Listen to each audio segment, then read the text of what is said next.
बीड जिल्ह्यात राम खाडे कार्यरत आहेत आणि मागील 5 वर्षापासून साधारणतः त्यांचा माझ्याशी संबंध आहे। ज्यावेळेस देवस्थानच्या जमिनींच्या संदर्भातला भ्रष्टाचार कागदपत्रांच्या आधारे त्यांनी माझ्या नजरेस आणून दिला, तेव्हा राम खाडे यांनी माझ्या सल्ल्यानुसार वेगवेगळ्या ठिकाणी तक्रारी दिल्या होत्या, पोलिसांकडे सुद्धा तक्रारी दिल्या, परंतु राम खाडे यांच्या प्रयत्नांना काही यश येत नव्हतं। त्यामुळे परत ते माझ्याकडे आले, तेव्हा मग आम्ही ठरवलं की साधारणतः 1000 कोटींपेक्षा जास्त असा एक आर्थिक गैरव्यवहार सुरेश धस हे भाजपचे आमदार जे आहेत त्यांनी केलेला आहे असं लक्षात आलं।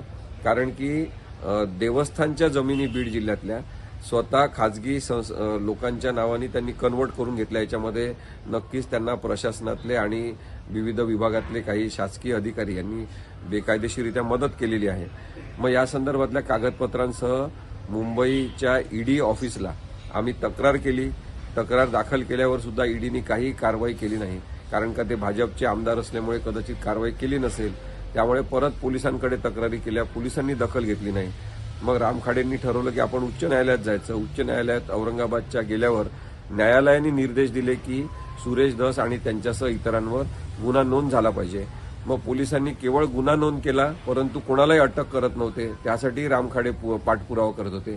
त्या दरम्यान त्यांच्यावर त्यांच्या शेतातलं जे शेडचं एक टेम्पररी स्ट्रक्चर होतं त्याच्यावर हल्ला करण्यात आला। तिथे राम खाडे यांच्या पत्नी आणि नातेवाईकांवर हल्ला झाला। ते शेड तोडून टाकण्यात आलं, तिथलं मशिनरी तिथली काहीतरी काढून टाकण्यात आली। या संदर्भात सुद्धा राम खाडेंनी मग माझ्याकडे येऊन सगळी माहिती दिली होती। तेव्हा सुद्धा मी त्यांना म्हणालो तुमच्या जीवाला धोका आहे, तुम्ही जपून राहावं। आणि त्यानंतर सातत्याने वेगवेगळ्या नेत्यांना भेटून सरकारकडे अर्ज करून राम खाडे यांनी स्वतःसाठी पोलीस संरक्षण मिळवलं। काही वर्ष त्यांना पोलीस संरक्षण होतं, एक गनमॅन त्यांच्या संरक्षणासाठी होता, परंतु नंतर ते का काढून घेण्यात आलं माहिती नाही। राम खाडे यांनी मला सातत्याने सुद्धा सांगितलं की तुमच्या सुद्धा जीवाला धोका आहे, कारण की तुम्ही माझे वकील आहात। आज मला सकाळी कळलं की राम खाडे यांच्यावर काल अत्यंत निर्गुण असा हल्ला झालेला आहे। साधारणतः 17 वार त्यांच्यावर करण्यात आलेले आहेत आणि ते अत्यवस्थ आहेत। राम खाडे यांच्यासारख्या पारदर्शकतेची मागणी करणाऱ्या व्यक्तीचं संरक्षण झालं पाहिजे, त्यांचा जीव वाचला पाहिजे, त्यांची तब्येत चांगली झाली पाहिजे, अशी इच्छा आपण सगळ्यांनी व्यक्त करायला पाहिजे।